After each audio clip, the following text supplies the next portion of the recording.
Devo Maheshwara Guru Sakshat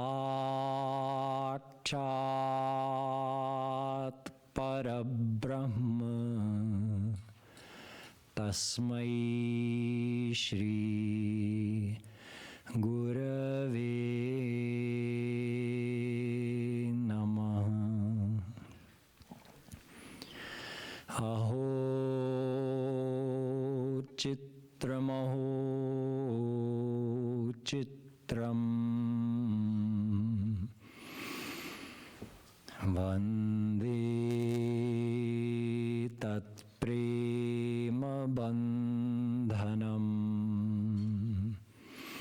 Yad Baddham Muktidam Muktam Brahma Krida Brigi Kritam Yo Brahmanam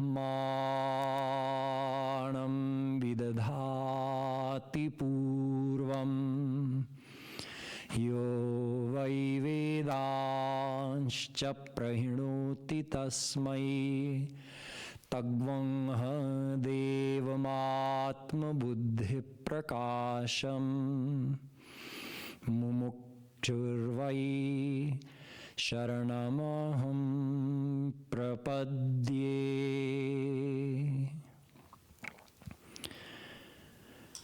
Dear devotees, yesterday we began singing and listening to the explanation of Kripalu Trayodashi, and we completed the first 5 dohas. Today we'll continue from doha number 6.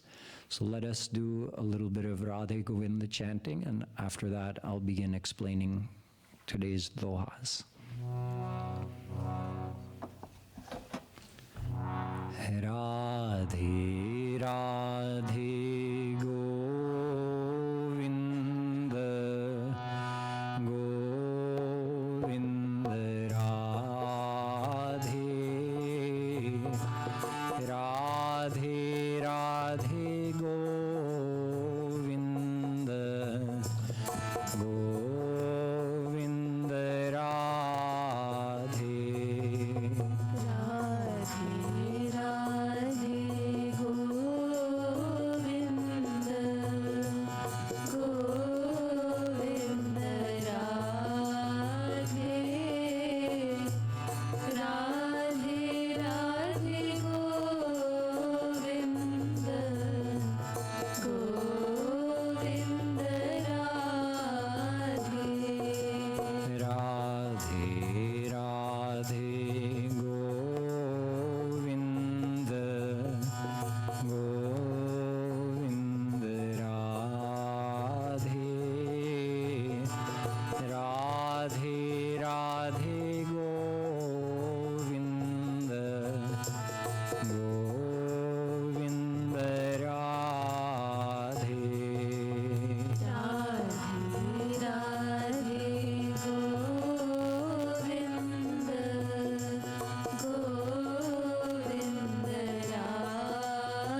Yesterday,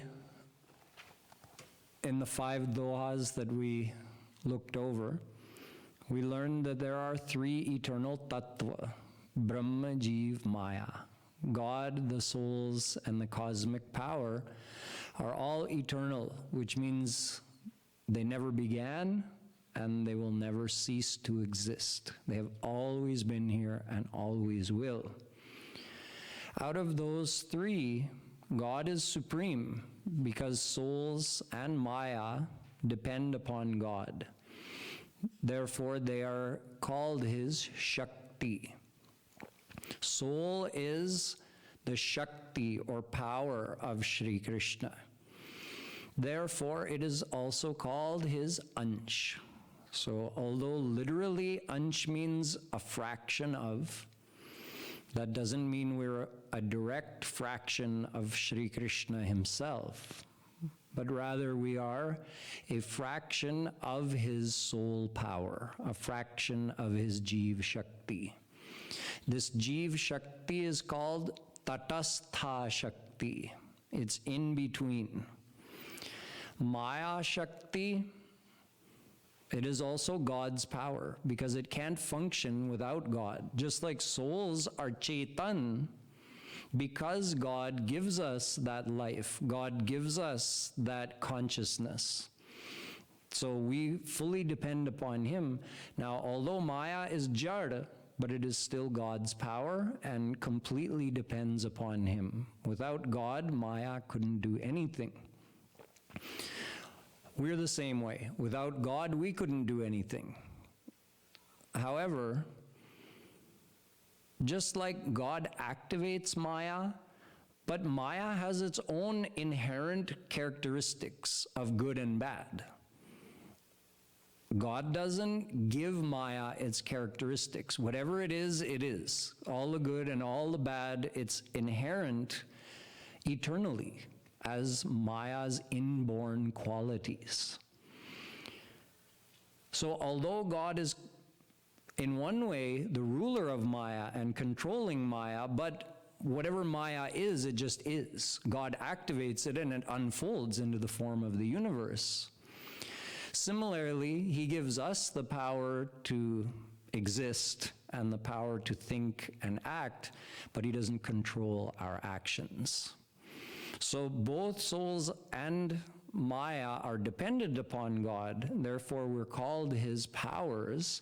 However, he's not controlling us in each and every way.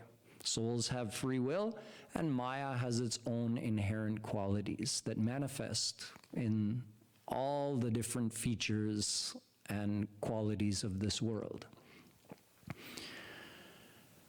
After that, we learned that God has a third power, but this third power is supreme. It is called his Para Shakti, or his Swarup Shakti, or his Yogamaya Shakti. There are many names for this supreme power.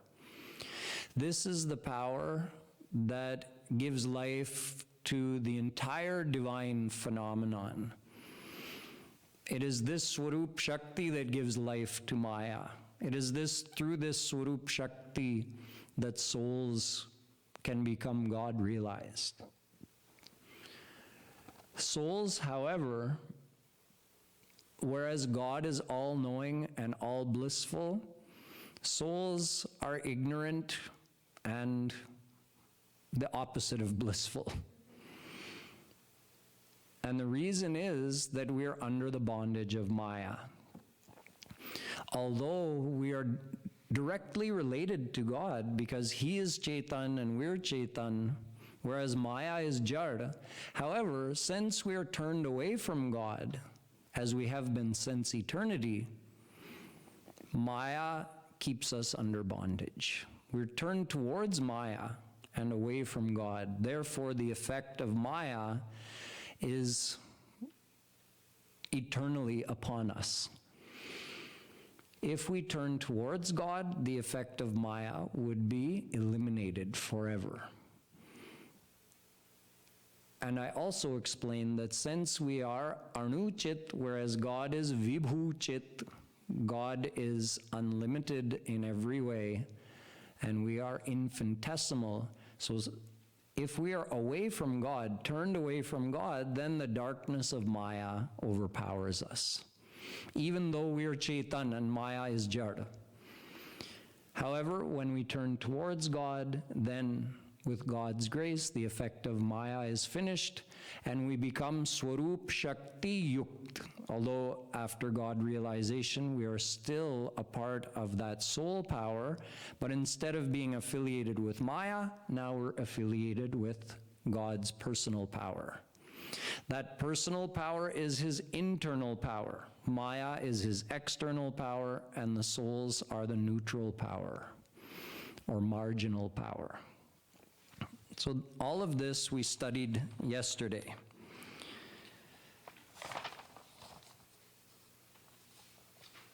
Doha number 6 could have a week-long explanation of it, but I'm going to give you a relatively brief explanation. Brahma ke anek roop Govind Radhe. Ananta Nam Rupaya, Ved says, God has unlimited forms and unlimited names. So Shri Maharajji is reiterating that here, but he says, Sarva Rupa Ashraya Krishna Batade. In the Bhagavat Mahapuran, there are 10 main topics, just like Sarg and Visarg, 2 main phases of the creation of the universe. In addition to that, God's grace is another topic. The actions of the souls is another topic. The various avatar of God is another topic. The history of our Brahman is another topic. There are 10 main topics, but out of that, there's one called Ashray Tattva. Ashray means the foundation, the refuge, the original resting place, as well as source of everything. And that is none other than Shri Krishna. So Shri Maharajji has taken that word Ashray, which is one of the most important topics of the Bhagavatam, Ashray Tattva. And this subject is represented by Vedavyas very elegantly in one shlok. Vadanti tat tattvavidas tattvam yajnanam advayam brahmeti paramatmeti bhagavaniti shabdyate. He says there's one supreme tattva. He calls it the Advaya Jnana Tattva. Advaya means singular, not two, only one. Gyan means, here it indicates God is Satchit Anand, which I mentioned yesterday, and Tattva, the entity or existence. There's one supreme existence, one supreme entity, and that is Shri Krishna. Now, this Advaya Jnana Tattva word has been explained in more detail by great saints like Jeev Goswami, Rup Goswami, and of course Jagadguru Shri Kripalu Maharaj. So the one who is the Advaya Jnana Tattva, or you can say the Ashray Tattva, the foundation of everything, the origin of everything, must fulfill 3 criteria. The Advaya Jnana Tattva must be Sajatiya, Vijatiya, Swagata Bhed Shunya. 3 things. Sajatiya Bhed Shunya. Bhed means difference, and Shunya means the absence of. And Sajatiya Bhed Shunya, that's the first type of thing. So the absence of difference in the area of Sajatiya. Okay, Sajatiya means of the same kind, of the same family, of the same type.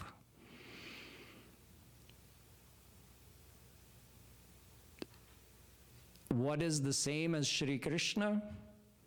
All the forms of God. You see, I told you we are ansh of his Jeev Shakti, right? But there are also ansh of his Swarup Shakti. Swarup Shakti, remember, his internal power. So who are those? Avatarahya Sankhyeya Hare Sattvanidher Dvija Ete Chansha Kalapunsa Krishnastu Bhagavan Swayam. Bhagavatam.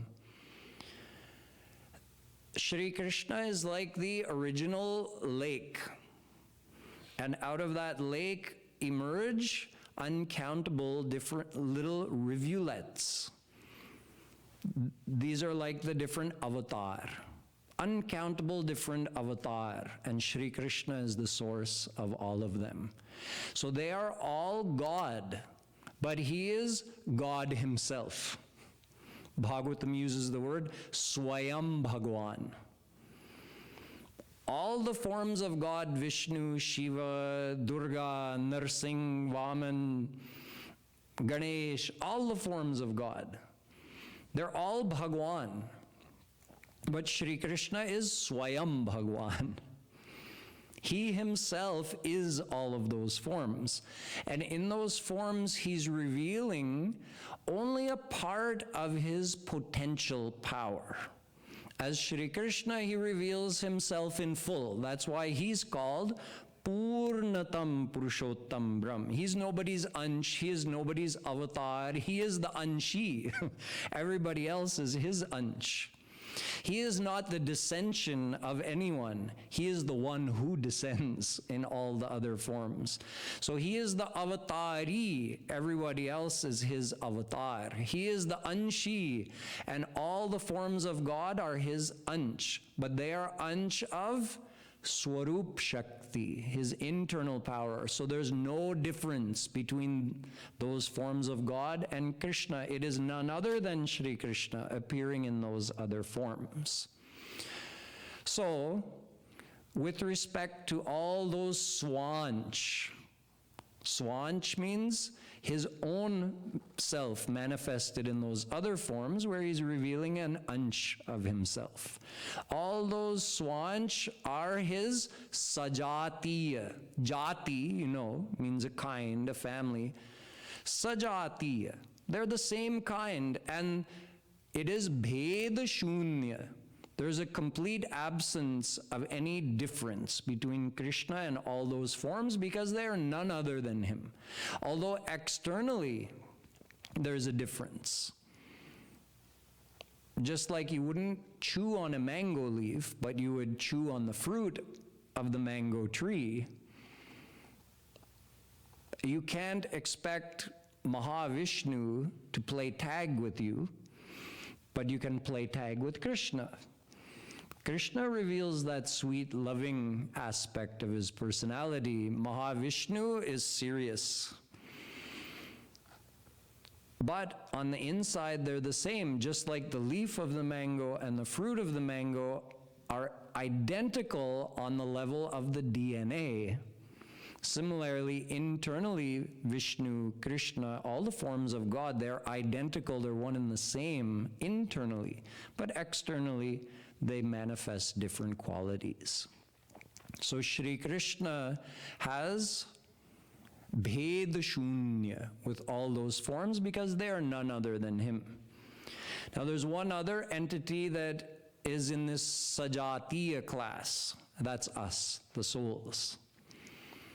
Dva suparna sayuja sakhaya samanam vriksham parikhasva jate. Mundakopanishad. We are like two birds in a tree. Birds would be considered sajatiya, right?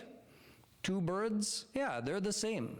So one bird is God and one bird is us, and the tree is our physical body. We're in here and God is in here. We're roommates, you can say. So we're also sajatiya with God. He's Chetan, we're Chetan, and we're eternally companions living together. So we are also sajatiya. Now, even though we have our own individual identity and individual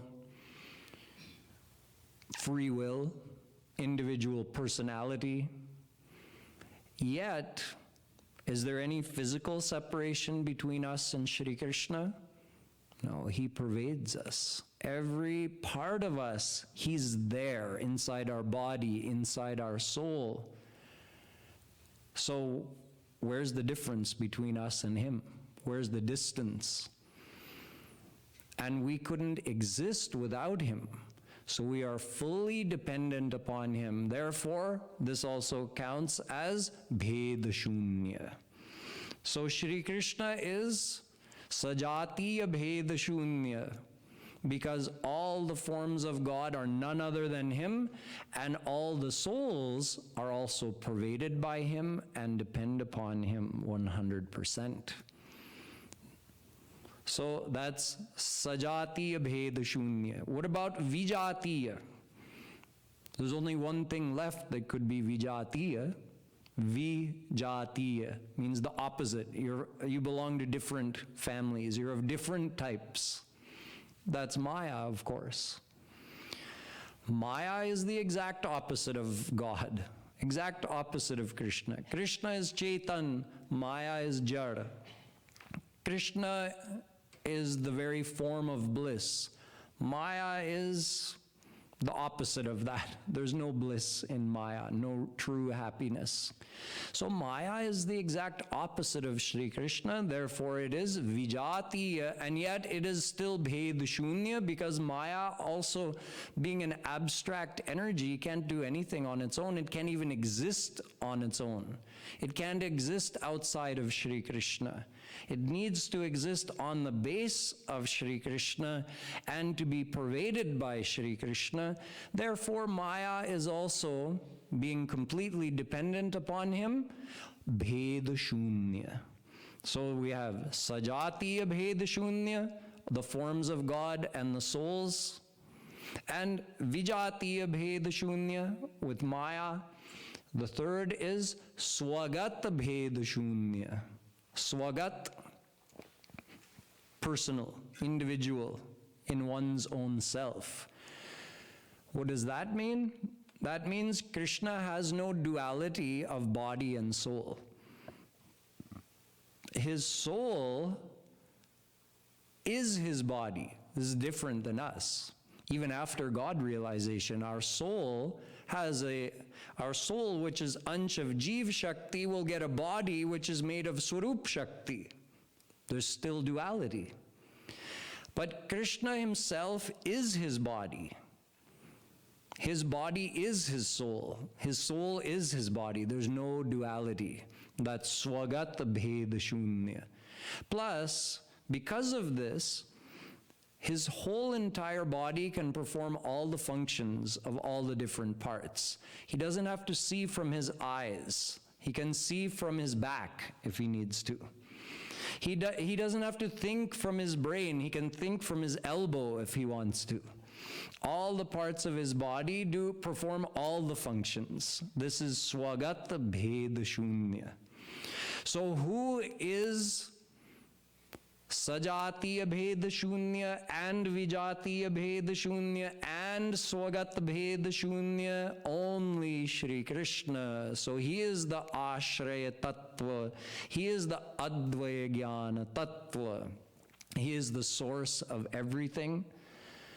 And this is what Shri Maharaj is referring to here in this doha, where he says, although God has unlimited forms, but sarva rupa ashraya Krishna batade. Shri Krishna is the source and the refuge and the foundation for all those forms of God. They are none other than him. Now let us chant this doha. Brahma ke anek roop Govind Radhe sarva roop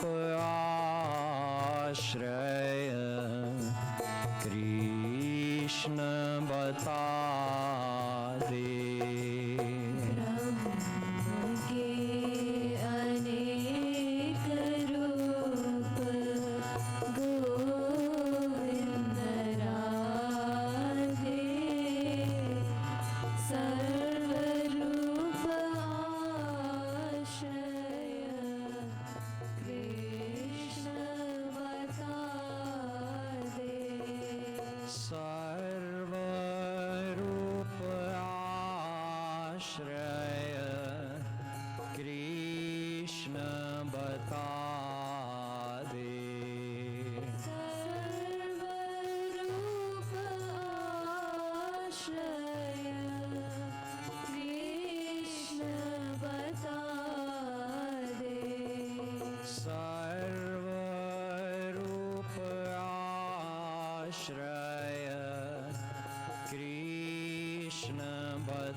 This means that Shri Krishna is the goal of every soul.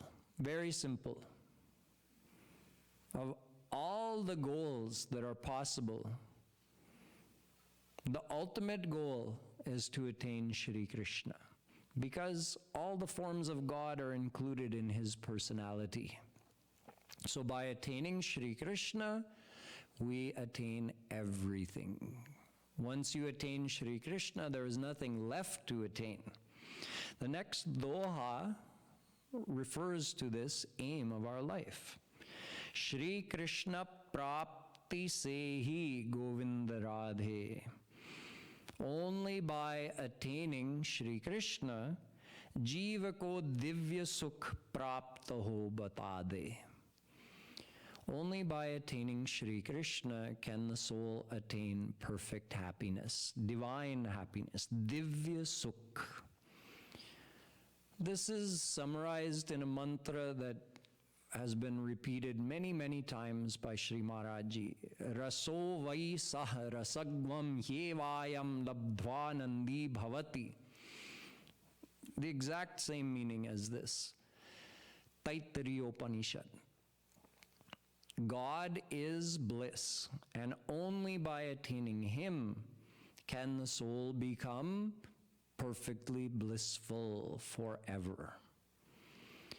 We want three things by our nature. Since we are Ansh of Shri Krishna, and he is Sat Chit Anand, it means we are Ansh of Sat Chit Anand. He is unlimited Sat, unlimited Chit, and unlimited Anand.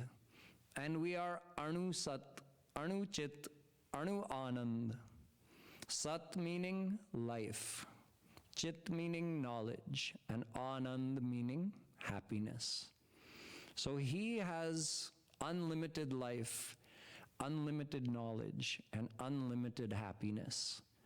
And we have infinitesimal life, infinitesimal knowledge, and infinitesimal happiness, and that too distorted by Maya. Since we're under the bondage of Maya, our Sat and Chit and Anand gets completely distorted.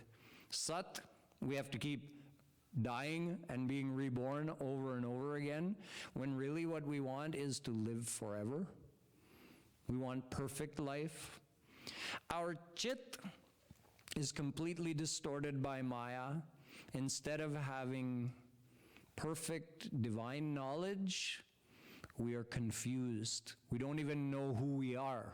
We think we're the body, when in fact we're the soul. We don't even know to whom we belong, God. We think we belong to this world. And the outcome of that is a lot of chinta, worry and stress. Why? Because our chit is distorted by being under the bondage of Maya. And Anand, the Anand of this world, is temporary. Anand meaning happiness. It's temporary, limited, and ever decreasing. So if you try to keep enjoying the same thing, you get bored in short order. So we are Sat Chit Anand, but since we're infinitesimal ansh of that Sat Chit Anand and we're turned away from our source, Shri Krishna, we're turned towards Maya, so Maya has us under bondage, and our Sat Chit Anand has been since eternity distorted. Therefore, we are unhappy and ignorant and caught in the cycle of birth and death. The only way out of this is to attain Shri Krishna. Yo vai bhuma tat sukham Chandogyopanishad. True happiness is unlimited in amount, everlasting, and ever increasing. These three criteria are only satisfied by divine happiness. It's our own experience that such happiness doesn't exist in the world. I don't have to go into much detail with you here today. You've all experienced this uncountable times in this life, let alone all your previous lifetimes. Everything that we try to enjoy gives us a limited amount of happiness for a short period of time and quickly becomes boring. It fails in all three criteria. Whereas divine happiness, once you get it, it lasts forever. And it's unlimited, infinite in amount. And it never becomes boring. Instead, it goes on increasing. Pratikshana vardhamanam. Narad Bhakti Darshan. Naradji says that divine bliss is ever increasing instead of ever decreasing. Therefore, Shri Maharajji has explained here that a soul has to attain Shri Krishna if they want to get perfect happiness. It is our nature to desire happiness. Remember I said, we are Ansh of Krishna. He is Sat Chit Anand and we are Sat Chit Anand. Therefore, it's our nature to desire perfect life, Sat, perfect knowledge, Chit, and perfect happiness, Anand. But really, we want the perfect life and the perfect knowledge. Why? To make us happy. So really, the essence of all of the goals is just to say a person wants perfect happiness. And that is only and none other than Shri Krishna, who is happiness personified. So if we attain him, then he gives us that perfect happiness. He gives us unlimited sat, unlimited chit, and unlimited anand. How we can attain Shri Krishna is explained in the following dohas. Shri Krishna prapti se Govind Radhe Jiva ko divya sukha prapta ho bata de.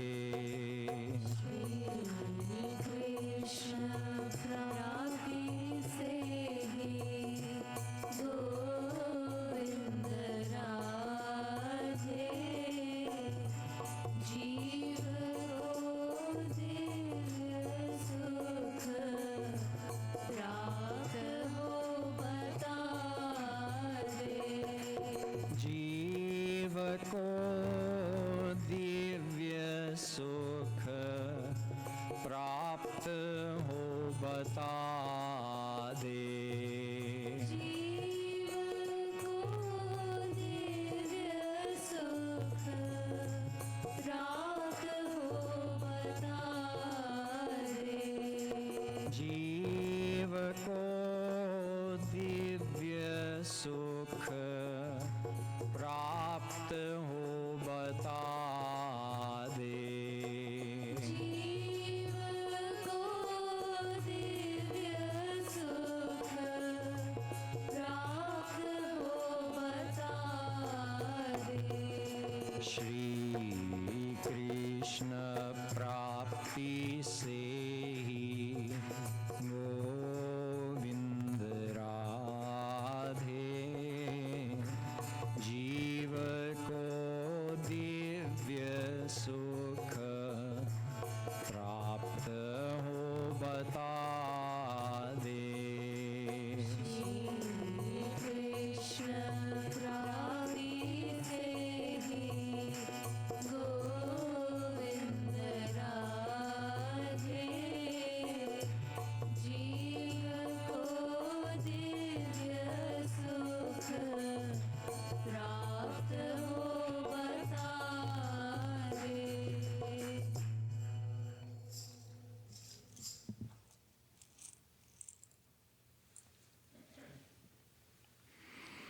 The next two dohas tell us how we can attain Shri Krishna. Shri Krishna Prapti Hetu Govinda Radhe. Hetu means for. So for attaining Krishna, Shri Krishna Kripa Anivarya Batade. Anivarya means compulsory. You can't do without it. So what is required? Shri Krishna Kripa. The grace of Shri Krishna is required. It means that, well, let's think about it. Remember, he's the Ashray Tattva. He is the Advaya Jnana Tattva. So when he is the absolute source, the absolute origin, and the absolute foundation of everything, how could we who are supported by him know him on our own? You might be familiar with the story of how Brahma was created. When Shri Krishna descended in this Brahmand to establish a divine space in the celestial dimension in order to govern and manage the affairs of this planetary system, he came in the form of Vishnu. And his abode is called Kshir Sagar, the divine ocean of milk. And there on Kshir Sagar, he reclines on Sheshnag, the divine snake that has 1,000 heads. So he was reclining on Sheshnag in the ocean of milk, and as he was reclining, a lotus flower sprung from his nabhi, from his belly button. A beautiful divine lotus flower opened, and out of that lotus came Brahma. Now Brahma looked around. Up he saw space, down he saw the ocean of milk, and he didn't know, who am I? Where did I come from? What am I know I'm supposed to do Srishti, I'm supposed to complete the creation of this planetary system, but I don't know how. What am I supposed to do? So he said, okay, I came out of this lotus flower, and the stem of the lotus goes down into this ocean of milk. Let me try to see if I can find the origin of it. So he swam down, and he kept going and going and going and going. This is Brahma we're talking about. Who is more intelligent and powerful than Brahma? And yet, with all of his effort, he couldn't find the source of where he came from. He couldn't reach the source. He came back up to the surface. And he said, what am I going to do? I can't tell where I came from or who I am or what I'm supposed to do. So he prayed. Yasyai kani shvasita kalamathavalambya jivanti loma vilaja jagadandanatha Vishnur mahan sa iha yasya kala vishesho Govindamadi Purusham Tamaham Bhajami. It's a very long prayer called Brahma Samhita. It's one of our scriptures. He's praying to Shri Krishna in all of these beautiful shloks, saying, O Govinda, O Supreme God, O origin of all the forms of God, please help me. I need to know. Where did I come from? Who am I? And what am I supposed to do? So Shri Krishna graced him. With Shri Krishna's grace, Brahma was able to understand the knowledge of Ved. And with that knowledge, he understood who he was and what he had to do and how he could complete the creation process. He says to Naradji, Naham nayuyam yadritang gatim vidur navam deva kimuta pare sura tanmaya mohita buddhayastvidam vinirmitam chatma samam prachakshmahe. Narad, I cannot know Shri Krishna. You cannot know Shri Krishna. Shiva cannot know Shri Krishna. We can all exercise our intellect and try to see how far we can get in trying to know him, but really we're just showing our own self-effort. None of us can actually know who he is through our own power of intellect. And they have divine power of intellect. What to say of us who have a material mind? Athapi te deva padam bujadvaya prasadaleshanugrihita evahi janati tattvam bhagavan mahimno na chanya ekopi chiram vichinvan. This is also Brahma. These last two quotations were from the Bhagavatam. Brahma had an experience where he tried to test Krishna. Krishna was out grazing the calves with all his friends, the Gwalvals, and Brahma observed him eating lunch with his friends. Now, we all know, because Shri Krishna reveals sweetness, lovingness, playfulness, so he is not bound to the same maryada that he was when he came as Ram.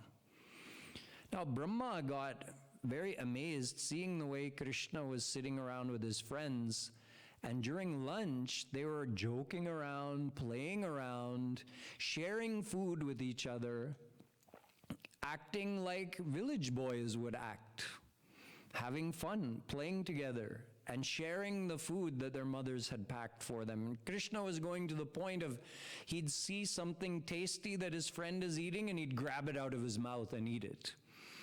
And Brahma said, this is God? I can't believe God could be behaving like this. And he tried to test him. So the calves had wandered off to a distance, so he snatched them all up with his divine power and he hid them in a cave, keeping them in a trance. So when the boys noticed that the calves were missing, Krishna said, you guys keep eating, I'll go find them.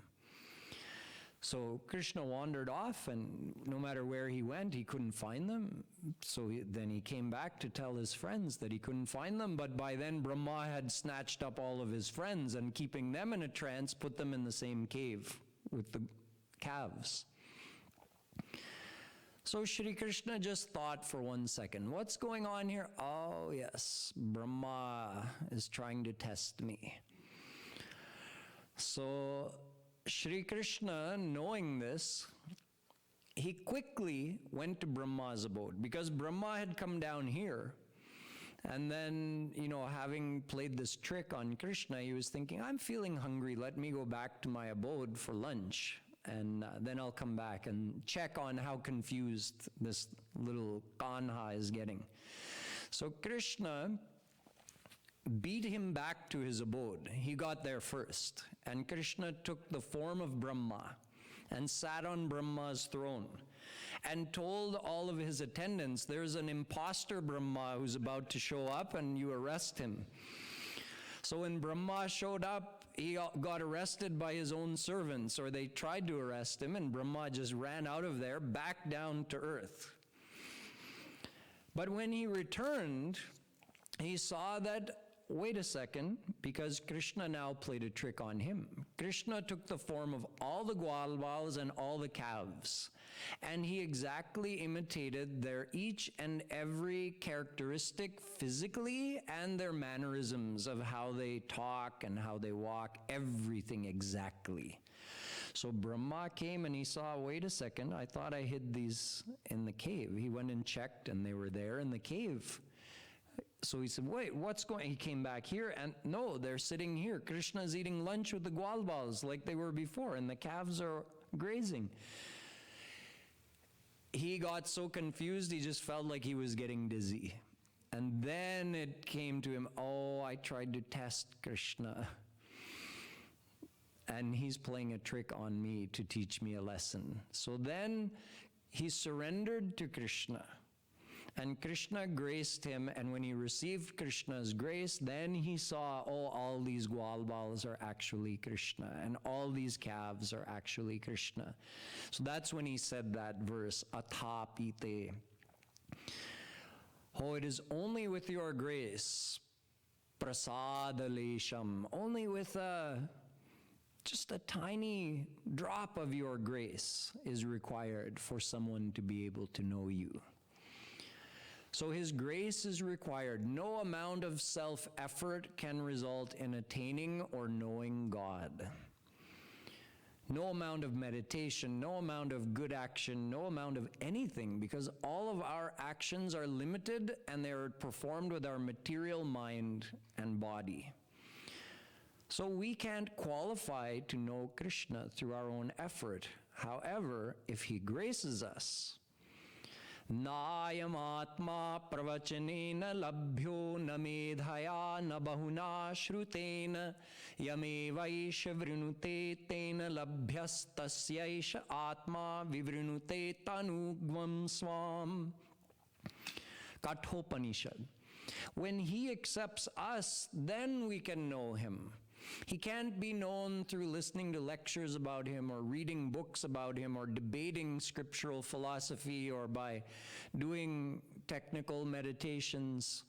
He can't be known through any of those means, but he can be known through his grace when he accepts us. Okay, so it's all on him then. When he's good and ready, he can grace us, and until then, we'll just while away our time here in this human body waiting for him to get around to gracing us, right? No. Because if that were all that was required, just to wait for him to grace us, then we would have a big complaint. Oh, you're supposed to be samadarshi, samoham sarvabhuteshu, name dveshyosti na priyaha, Gita. I don't favor or oppose anyone, Krishna says. I am equal to all. I'm fair and equal to all. Well, if that is the case, then why did you grace Tulsidas and Meera and Nanak and Tukaram and Shankaracharya? Shankaracharya is saying that with your grace, only through your grace, Tvadanugrahat, Nityoham, Purnoham, Tvadanugrahat, through your grace I have become blissful and whole and complete. Tadanugraha hetuke naiva cha vijnanena moksha siddhir bhavitumarhati. Shankaracharya again is saying, with your grace I got the divine knowledge, and with that divine knowledge I got free from Maya. So you graced Shankaracharya, you graced all these great saints. Why haven't you graced me? What, you just felt like gracing them and you didn't feel like gracing me? How is that fair? No, no, no. They fulfilled the condition of receiving his grace, and we didn't. So it's perfectly fair. There's a condition you have to fulfill. If you fulfill that condition, you get His grace. If you don't fulfill that condition, you remain bereft of His grace. What is that condition? Ved says, Tapah prabhava deva prasadat cha. Shvetashvataropanishad. Yo brahmanam vidadhati purvam yo vai vedanscha prahinoti tasmai tagvang ha devamatma buddhi prakasham mumukshurvai sharanamaham prapadye. Shvetashvataropanishad. We have to surrender. Sharanagati, the one who surrenders receives His grace. Tameva sharanam gaccha sarvabhavena bharata tat prasadat param shantim sthanam prapsyasi shashvatam. Gita. Shri Krishna tells the sequence in the Gita. Arjun, surrender wholeheartedly. Then you will receive my grace, and with my grace you receive God realization. Mamekameva sharanam atmanam sarvadehinam. Bhagavatam, Shri Krishna is saying, in order to receive my grace, you have to surrender. Man krama bachan chhadi chaturai bhajatahi kripa karat raghurai. Ramayana. The moment a person abandons all craftiness and surrenders to Shri Ram, that instant he graces them. So we have to surrender, and then, and only then, will he grace us. So it's simple. And remember, it's the mind that has to be surrendered, not verbally. Shri Krishna Sharanam Mama. There, I verbally surrendered, but I still didn't receive His grace because I didn't mentally surrender. Dekho, pranam ho gaya, physical surrender ho gaya. I didn't become God realized. Why? I didn't receive His grace because my mind didn't surrender to Him. The mind is the vessel in which we receive the grace. So the mind has to be turned towards Shri Krishna. Someone could say, but wait a second, He's supposed to be akarana karun, causelessly gracious. Binu hetu kripalu, causelessly gracious, unconditionally gracious. And yet, according to the philosophy you just heard, He has put a condition on His grace. You surrender, then I'll grace you. That's a condition. Whereas Tulsidasji says, Shri Ram is so gracious that He graces people without any condition, no condition of seva, no condition of anything. He's looking for a reason to grace. And yet we haven't received His grace, and He's putting this condition of surrender. Because surrender is not really a condition. This is the final key. Surrender is not a condition. It's the means of receiving His grace. We have free will. So we can close our mind, we can open our mind. We can turn our mind towards Maya, we can turn our mind towards Shri Krishna. If you wish to collect rainwater, and you take a vessel, maybe a bucket, outside during a rainstorm, if you turn it right side up, the rain will fill your vessel because, well, it's raining everywhere. Anyone can have it. It's equally showering on everyone. So if you turn your vessel sanmukh to the rain, you'll receive it. If you turn your vessel vimukh, turn it upside down, you won't get a single drop, and then you can curse the clouds. My neighbor collected beautiful, fresh rainwater, and you didn't give me one drop. Your love is conditional. You love my friend, my neighbor, you don't love me. Krishna, you graced these people, you didn't grace me. Your love is conditional. He says, no, I'm giving away my grace for free. It's unconditional. You have to receive it. Hold out your hands and receive it. Turn your pot the right way up and receive the rain. So this is the point of us becoming sanmukh. We have to turn our mind towards Shri Krishna with faith and love and desire to meet him. Being turned towards him means desiring him. If we're not desiring him, we're desiring the world, then we're turned towards the world and we're away from him. That's what surrender means. Surrender means desiring Krishna. Desiring his grace. We don't even desire his grace and then we shake our fist at him. You haven't graced me. We don't even desire to receive his grace. We desire Maya's grace. Give me more money. Give me more name and fame and status. So, the only way to attain Shri Krishna is through his grace. The only way to receive his grace is by surrendering to him, and surrender is not a condition because his grace is showering on us right now. Surrendering is just the means of, it means open your heart and receive what he's already giving. However, becoming surrendered is a process. It doesn't happen immediately. Turning our mind towards Shri Krishna happens gradually. So there has to be a process that we adopt, a practice that we adopt that pushes us through that gradual turning towards Shri Krishna. That process is called bhakti. We call it sadhana bhakti. Sadhana means something you do in order to accomplish a goal. Our goal is to become sanmukh to Shri Krishna, to become surrendered to him so we can receive his grace.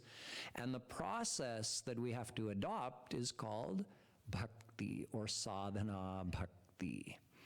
But this sadhana bhakti has to be practiced correctly. If it is practiced incorrectly, we won't get any result. We won't turn towards him. Instead, we'll turn away from him more, even though we think we're practicing bhakti.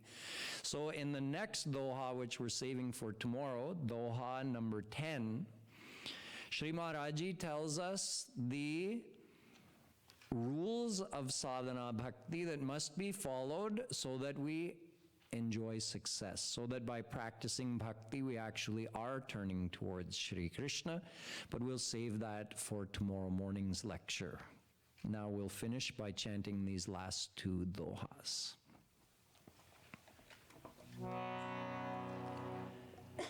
Shri Krishna Prapti Hetu Govind Radhe Shri Krishna Kripa Anivarya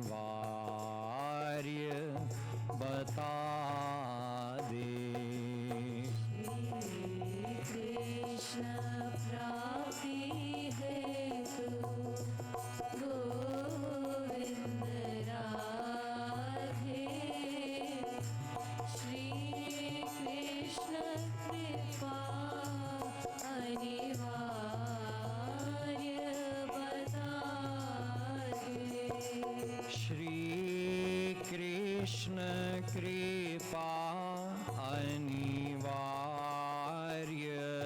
Bata De Shri Krishna Kripa Anivarya Bata De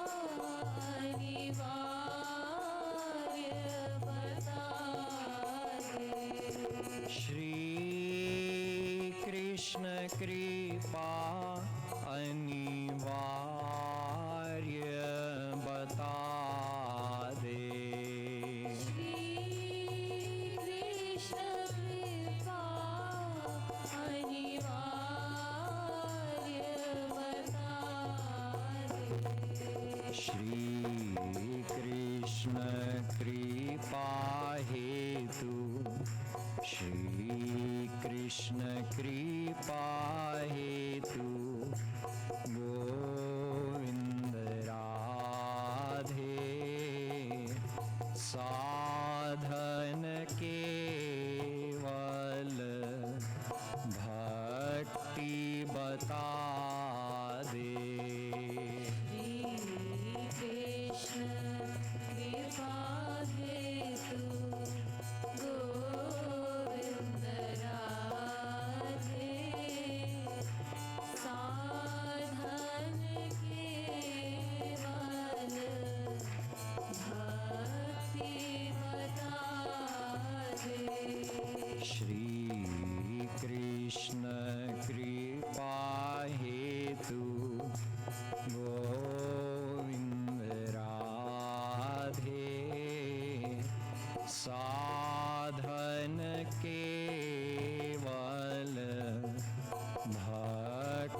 बता दे।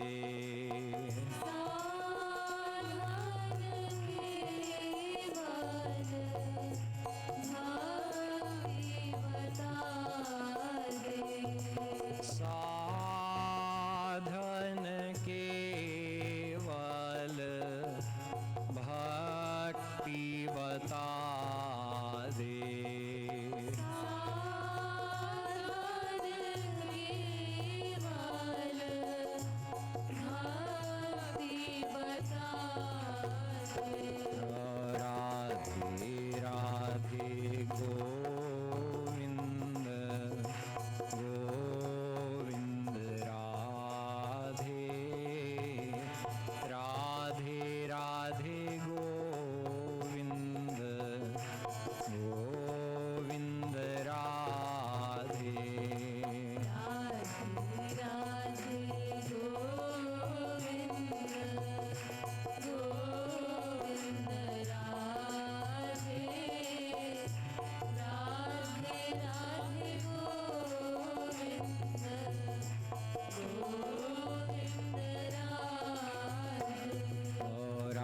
राधे राधे गोविंद गोविंद राधे राधे राधे गोविंद गोविंद राधे राधे राधे गोविंद गोविंद राधे राधे राधे गोविंद गोविंद राधे। अलबेली सरकार की, श्रीमत सद्गुरु सरकार की। We'll be continuing now with Kirtan. We have 3 hours of sadhana to chant and do Roop Dhyan from now until midnight.